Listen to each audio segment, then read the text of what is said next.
A very good morning students. Last period में हमने लिंग यानी कि जेंडर पढ़ा था। आई होप आपको अच्छी तरह से समझ में आ गया होगा और उसमें कोई भी डिफिकल्टी नहीं होगी। तो आज हम कंटिन्यू करते हैं हिंदी व्याकरण का नेक्स्ट टॉपिक, वचन यानी कि नंबर्स।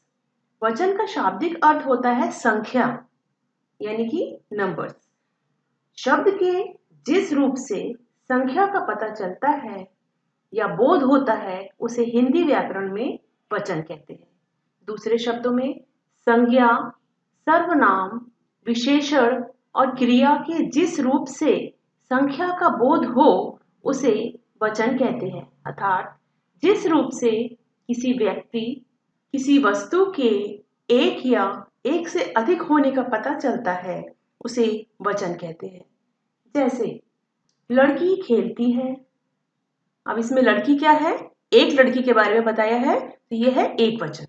लड़कियां खेलती हैं, लड़कियां यानी बहुत सारी लड़कियां, तो ये क्या हो गया? बहुवचन। ओके, अब आप ये पिक्चर देखिए। इस पिक्चर में कुछ चीजें एक हैं और कुछ चीजें एक से ज्यादा। फर्स्ट पिक्चर में देखिए, यह वाक्य दिया गया है, बकरी घास खा रही है। सेकंड पिक्चर, बिल्ली दूध पी रही है। थर्ड पिक्चर, पेड़ से पत्ता गिरा। यानी यह सभी शब्द, कौन से शब्द? एक बकरी, एक बिल्ली और एक पत्ता। यहाँ पर जो बकरी शब्द है वह क्या है? एक बकरी के बारे में बताया है, बिल्ली एक बिल्ली के बारे में, पत्ता एक पत्ते के बारे में। तो यहाँ पर यह सभी शब्द कौन से? एक बकरी, एक बिल्ली, एक पत्ता। यह सभी शब्द संख्या में एक होने का बोध करा रहे हैं, अर्थात यह सभी शब्द एक वचन है। उसके बाद उसके नीचे दिए गए वाक्यों को ध्यान से देखिए। बकरियां घास खा रही हैं। सेकंड पिक्चर, बिल्लियां दूध पी रही हैं। थर्ड पिक्चर, पेड़ों से पत्ते गिरे। अब यह शब्द ध्यान से देखिए। जैसे बकरियां यानी बहुत सारी बकरियां, बिल्लियां यानी बहुत सारी बिल्लियां, पेड़ों यानी कई पेड़ों के बारे में बता रहे हैं, और पत्ते, पत्ते यानी कि बहुत सारे पत्ते। यह सभी शब्द एक से ज्यादा या अनेक होने का बोध करा रहे हैं। आगे देखते हैं, वचन क्या है? वचन शब्द के जिस रूप से एक या एक से अधिक होने का बोध होता है उसे हिंदी व्याकरण में वचन कहते हैं। जिस शब्द से हमें किसी वस्तु, व्यक्ति, भाव इत्यादि की संख्या का बोध होता है, उनकी गिनती पता चलती है कि वह एक है या एक से अधिक है, उसे वचन कहते हैं। अब देखते हैं वचन के। जैसा कि आप सभी जानते हैं, वचन के दो भेद होते हैं। वचन दो प्रकार के होते हैं। कौन कौन से होते हैं वचन? एक वचन और बहुवचन। एक वचन को इंग्लिश में सिंगुलर कहते हैं और बहुवचन को इंग्लिश में प्लूरल कहते हैं। ठीक है, तो पहले हम देखते हैं एक वचन। एक वचन क्या होता है? संज्ञा के जिस रूप से एक व्यक्ति या एक वस्तु होने का ज्ञान हो उसे एक वचन कहते हैं। अर्थात जिस शब्द के कारण हमें किसी व्यक्ति, वस्तु, प्राणी, पदार्थ आदि के एक होने का पता चलता है उसे एक वचन कहते हैं। जैसे लड़का, लड़की, गाय, सिपाही, बच्चा, रुपया, बकरी, तोता आदि। अब ये पिक्चर देखिए। फर्स्ट पिक्चर में पतंग उड़ रही है। सेकंड पिक्चर, अक्षत साइकिल चला रहा है। थर्ड पिक्चर, दादी किताब पढ़ रही है। अब इन सभी वाक्यों में पतंग, अक्षत, साइकिल, दादी और किताब, यह सभी शब्द एक वचन है। अब बहुवचन क्या होता है? शब्द के जिस रूप से एक से अधिक व्यक्ति या वस्तु का ज्ञान हो उसे बहुवचन कहते हैं। अर्थात जिस शब्द के कारण हमें किसी व्यक्ति, वस्तु, प्राणी, पदार्थ आदि के एक से अधिक या अनेक होने का पता चलता है उसे बहुवचन कहते हैं। जैसे लड़के, लड़के यानी बहुत सारे लड़के, लड़कियां, लड़कियां भी यानी बहुत सारी लड़कियां, गाय, कपड़े, टोपियां, मालाएं, पुस्तकें आदि। See the picture. अब यहाँ पे फर्स्ट पिक्चर देखिए ध्यान से। बच्चे दौड़ रहे हैं, पतंगे उड़ रही हैं, चिड़िया दाना चुग रही है। अब इन सभी वाक्यों में बच्चे, पतंगे, चिड़िया ये सभी शब्द बहुवचन है। तो अब आप एक वचन व बहुवचन को अच्छी तरीके से समझ गए होंगे।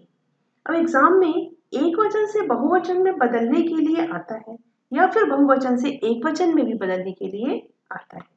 तो यह किस प्रकार बदला जाता है, इसके कुछ नियम हैं। ये नियम आपको हमेशा याद रखने हैं जिससे आप कभी कोई गलती ना करें। क्या क्या एक वचन से बहुवचन में बदलने के लिए क्या क्या नियम होते हैं। अभी ये देखिए फर्स्ट पिक्चर आपके सामने में है। आ से अंत होते, आ की मात्रा से अंत होता है, खत्म होते हैं उन पुल्लिंग शब्दों में आ के स्थान पर एक को बहुवचन बनाते समय ए लगाते हैं। जैसे तोता, तो तोता के स्थान पर हम क्या लगाएंगे, तोते। इसी तरीके से बच्चा, बच्चे, लोटा, लोटे, छाता, छाते, पंखा, पंखे, धागा, धागे। तो अब आपने देखा इन सभी शब्दों में आपने देखा होगा कि सभी एक वचन शब्दों में जो आ की मात्रा वाले पुल्लिंग शब्द हैं, पुल्लिंग शब्दों से खत्म होते हैं, वह सभी शब्दों को बहुवचन बनाते समय बदलकर एक ही मात्रा लगाई गई। See the second picture. अ अंत वाले स्त्रीलिंग शब्दों में ए लगाकर बहुवचन बनाए जाते हैं। अब देखिए जो भी शब्द एक वचन, देखिए आंख बहुवचन बनाएंगे कैसे, आंखें, उसमें हमने ए लगा दिया, आंख, आंखें। मेज, मेजें, पुस्तक, पुस्तकें, बात, बातें, सड़क, सड़कें, नहर, नहरें, रात, रातें। अब थर्ड पिक्चर देखिए। इन सभी शब्दों में एक वचन से बहुवचन में बदलते समय अ अंत वाले स्त्रीलिंग शब्दों में ए लगाकर बहुवचन बनाया जाता है। ओके, अब थर्ड पिक्चर देखिए। आकारांत, आकारांत स्त्रीलिंग शब्दों के अंत में ए लगाकर बहुवचन बनाए जाते हैं। आकारांत यानी कि वह शब्द जिसके अंत में आ स्वर हो, जैसे कहा, सुना, खाया आदि। अब देखिए एक वचन में माला, ला में आ से अंत हुआ है तो वहां पर हमने बदल कर क्या लिख लिया है, ए। मालाएं, कथा, कथाएं, लता, लताएं, पत्रिका, पत्रिकाएं, सभी में हमने ए जोड़ दिया है। ठीक है, अब आपने ध्यान से देखा होगा कि इन सभी शब्दों में आपने देखा कि बहुवचन बनाते समय ए लगाकर बहुवचन बनाया गया है। ओके स्टूडेंट्स, नेक्स्ट देखिए इकारांत। इकारांत व इकारांत स्त्रीलिंग शब्दों में या लगाकर बहुवचन बनाया जाता है। रीति, रीति में या लगा दिया, इसमें या जोड़ दिया तो बन गया रीतियां। जाति, जातियां, विधि, विधियां, प्रति, प्रतियां, नदी, नदियां, सदी, सदियां, शादी, शादियां, गाड़ी, गाड़ियां। ओके, इन सभी शब्दों में बहुवचन बनाते समय शब्द के अंत में या लगाकर बनाया जाता है और उसमें ऊपर चंद्र बिंदु भी लगता है। ओके, नेक्स्ट देखिए पिक्चर। जिन स्त्रीलिंग शब्दों के अंत में या होता है बहुवचन में वह या में बदल जाता है। ओके, देखिए गुड़िया, गुड़िया में क्या, देखिए कोई डिफरेंस नहीं आया, सिर्फ चंद्र बिंदु लगा है। बुढ़िया, बुढ़िया में भी सभी में देखिए कोई भी चेंजेस नहीं आए, सिर्फ या के ऊपर में, या की जो मैं या में जो आ की मात्रा है उसके ऊपर चंद्र बिंदु लगा दिया गया है। ओके, सभी पिक्चर्स में देखिए ये ध्यान से, चिड़िया, चिड़िया, कुटिया, कुटिया। ओके, इन शब्दों में बहुवचन बनाते समय केवल चंद्र बिंदु लगा दिया गया है। नेक्स्ट पिक्चर देखिए उकारांत। उकारांत स्त्रीलिंग के अंत में ए जोड़कर बहुवचन बनाया गया है। उकारांत यानी कि ऐसे शब्द जिनके अंत में छोटे ऊ अक्षर वाले आते हैं, जैसे आलू, भालू आदि। अब एक वचन देखिए धेनु, तो क्या लग गया आगे बहुवचन बनाते समय, धेनुए। धातु, धातुएं, वस्तु, वस्तुएं, ऋतु, ऋतुएं, वधु, बहु, बहुएं। इन सभी शब्दों में बहुवचन बनाते समय शब्द के अंत में ए जोड़कर बहुवचन बनाया जाता है, जैसे धेनु, धेनुएं आदि। यह सभी नियम आप ध्यान से पढ़िए, समझिए और इस वीडियो को दोबारा देखिए, जिससे आपको एक वचन से बहुवचन बदलते समय कोई भी प्रॉब्लम ना हो। ओके स्टूडेंट्स, अब कुछ और शब्द हम देखते हैं, जैसे पशुओं के वचन परिवर्तन। ठीक है, अब चीता, चीता का क्या हो जाएगा? चीते। गधा, गधे। कुत्ता, कुत्ते। घोड़ा, घोड़े। भेड़िया, भेड़िए। गाय, गाय। ठीक है, अब और देखिए खाद्य पदार्थ कैसे हम वचन परिवर्तन करते हैं। खाद्य पदार्थ में नारंगी, नारंगियां। घिया, घिए।